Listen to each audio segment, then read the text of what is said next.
Once upon a time, in a land far, far away, there lived a young princess named Eliza.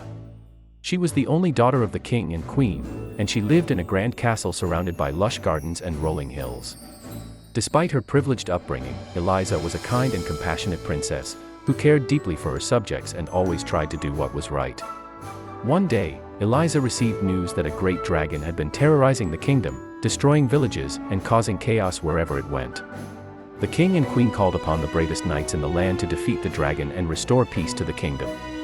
Eliza was determined to help in any way she could, so she begged her parents to allow her to join the quest to defeat the dragon. At first, the king and queen were hesitant, fearing for their daughter's safety. But Eliza was determined and insisted that she be allowed to join the knights on their journey.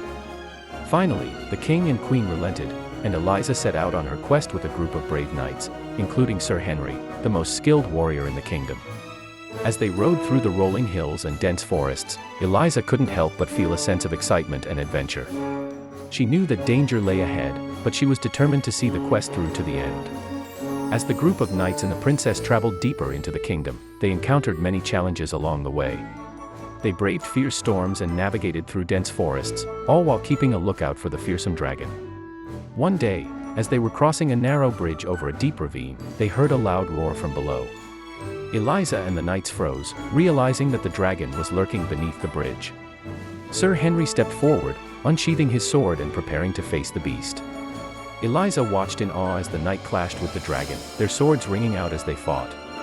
Despite his valiant efforts, Sir Henry was no match for the dragon's strength and ferocity. With a mighty roar, the dragon breathed fire and sent the knight flying off the bridge. Eliza screamed and ran to the edge, watching in horror as Sir Henry plummeted into the ravine below. She turned to the other knights, tears streaming down her face. "We must go back and help him," she cried. But the other knights shook their heads gravely. "We cannot turn back now," they said. "We must continue on our quest to defeat the dragon and save the kingdom." Eliza knew they were right, but she couldn't shake the feeling of guilt and sadness as they left Sir Henry behind and continued on their journey. She vowed to do everything in her power to defeat the dragon and bring peace back to the kingdom. As the group of knights and the princess journeyed on, they encountered many dangers and obstacles. They battled fierce trolls and navigated through treacherous swamps, always keeping an eye out for the dragon. Despite these challenges, Eliza remained determined and focused on their quest. She knew that the fate of the kingdom rested on their shoulders, and she was determined to see it through to the end. One day, as they were crossing a wide meadow, they saw a plume of smoke on the horizon. Eliza's heart raced as she realized that it was coming from the dragon's lair. The group of knights and the princess approached the lair cautiously, their weapons at the ready. As they drew closer, they could hear the dragon's fierce roar echoing through the hills. Eliza's heart pounded in her chest as they approached the entrance to the lair. She took a deep breath and stepped forward, determined to face the beast and bring an end to its reign of terror. The dragon appeared, its eyes blazing with anger. Eliza and the knights stood their ground, ready to do battle.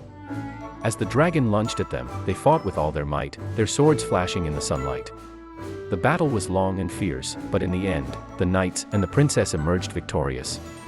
The dragon lay defeated at their feet, its reign of terror finally at an end.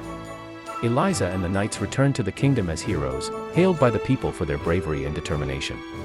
The kingdom rejoiced, and Eliza knew that she had fulfilled her quest to bring peace and justice to the land. The end.